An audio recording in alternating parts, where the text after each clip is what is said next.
and say go. Everybody has families, they have kids, they have people they are taking care of. Our 5 demands, this is what. Number 1, immediate release of all arrested protesters. Yesterday, we thank God, everybody was released. But apparently, they said... In Abuja. In Lagos, there are still people arrested. Number 2, I think this is the most important point. Justice for all deceased victims of police brutality and appropriate compensations for their families. I tweeted something yesterday. I said, this, out of everything, this is the most important thing. Because even if there's reform and there's change, you cannot change a life that has been lost. That one is 100%. Number 3, setting up an independent body to oversee the investigation and prosecution of all reports of police misconduct within, they say within 10 days. I don't agree with that. You cannot, it's impossible to do anything within 10 days. But it's something that should be looked at. In line with the new Police Act, which they just signed, even before this, psychological evaluation and retraining of all disbanded SARS officers before they can be redeployed. I agree. So, really what they're saying is, okay, the ones that did offense, charge them. The ones that didn't do anything, or still retrain them. Even the good ones, retrain them and then redeploy them, which is very important. I'm doing that. And this 5th one, to me, after number 2, which is justice for the deceased victims, number 5 is the most important. After that one, increase police salary so that they are adequately compensated for protecting lives and property of citizens. I've seen a video of one police barrack. A beggar cannot stay there. Do you understand? The problem is really funding, benefits, insurance, life insurance, health insurance. If the police, if they are risking their lives, obviously they should be, you know what I'm saying? So benefits, which is very important. So to add to what David has canvassed, obviously these are things that we've been seeing all over, the internet. We've been seeing in person. I myself was privileged enough yesterday to witness a bit of the clamoring. Like David said, when we first landed in Abuja yesterday, we had one mission: to come and discuss, hopefully with the IG, and to share, what the general youth felt about the situation, what the demands were. Because one thing that is very, very easy is for people to get lost in the protests. I kid you not, yesterday, while we were on the streets, there were so many people that actually forgot what they were doing there. I'm telling you. So what we want to do is ensure that, okay, yes, while people are outside, making sure everybody is made aware of what is on ground, there is actual direct communication. Because it's not just about being on the streets and protesting and raising awareness. After some time, the human body can only do so much. Physically, you will get tired, people need to get back to work, need to get back to their lives. We need results. It is results that we actually want. So that is the reason why we actually came to Abuja. But as David explained, on the way, we landed. In fact, they first of all blocked our car. They nearly broke one windscreen. Davido, you, from your house, you have been... Say, what is going on? What is the matter? Luckily for us, as we landed, they have disbanded us. Because I won't lie to you, I was one of the people that was begging David to actually not partake in protest. Reason for this is safety of the general public. I know I've been privileged enough to witness David's arrival in various countries, in public, everywhere, all over the world. I know what his fans are capable of. And I know that we cannot control them. Some people will take something that is meant to be peaceful and turn it into something else. Before you start speaking English... I know how many times I had to beg yesterday, like, calm down, like, I was looking at them, like, you guys are crazy. So before you even start speaking English, people have gone on and done whatever they want to do. Before you know it, there's a problem. Where did this stem from? Davido taken to the streets, all his fans going crazy, thinking that they are aiding in protest. Meanwhile, we're here preaching peaceful protest.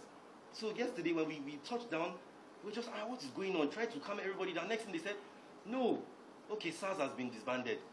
What is going on now? No. They arrested 20 of us. They arrested 20 of us. We will not leave.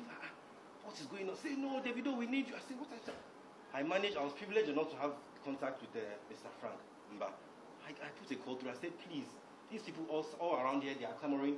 We actually wish to come and address them that, look, we have a meeting with the IG. Everybody just calm down.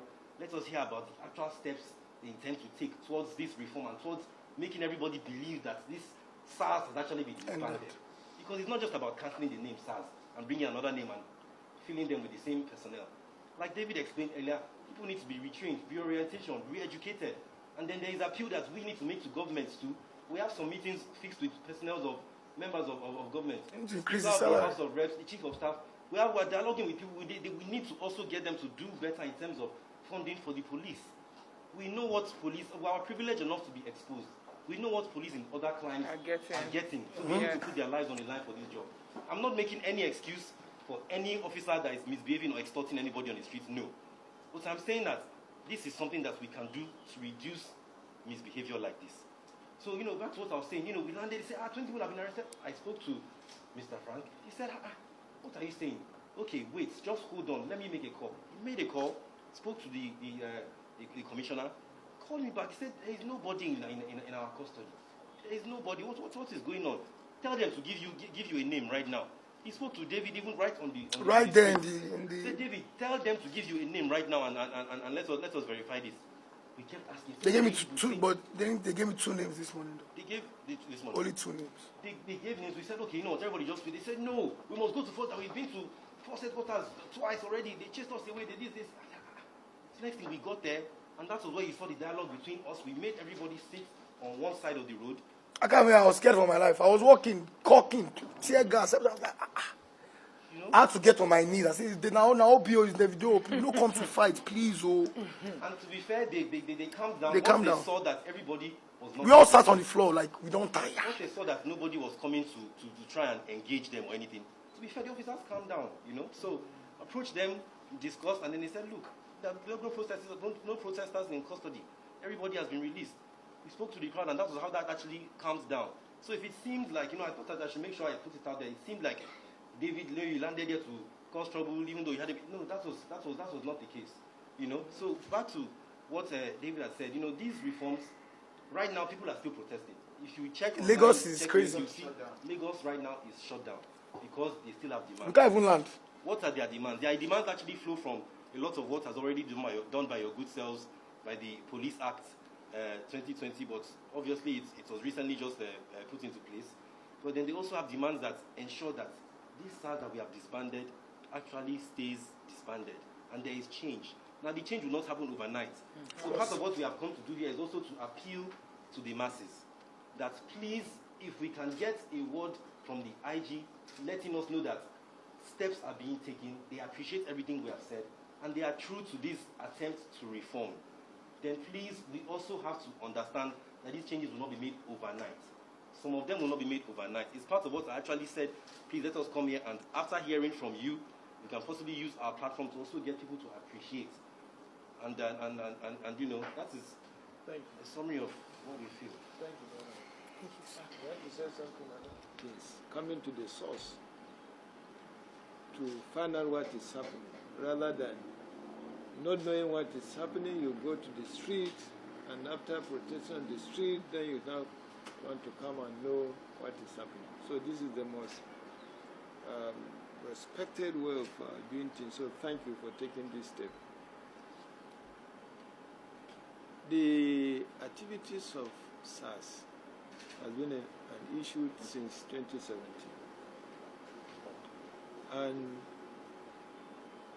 all that the police authority did was to reform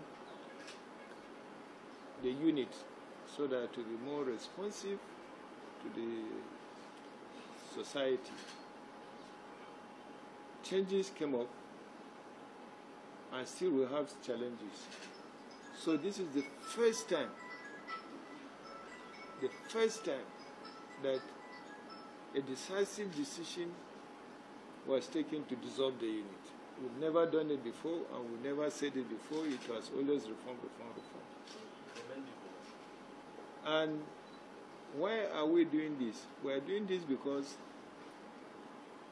police is to serve the public, to serve the people.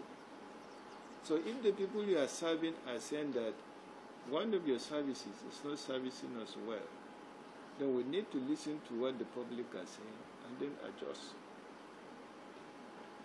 And this is what we are doing. Is it only a change, a dissolving it and nothing will happen? Never. There is a law on robbery. There's a Robbery and Firearms Act, which must be enforced in this country. And the organization to enforce it is the Nigeria Police Force. And there must be a unit that will deal with such cases, but certainly not SARS again. So, dissolving SARS, you must have another structure that will perform that function.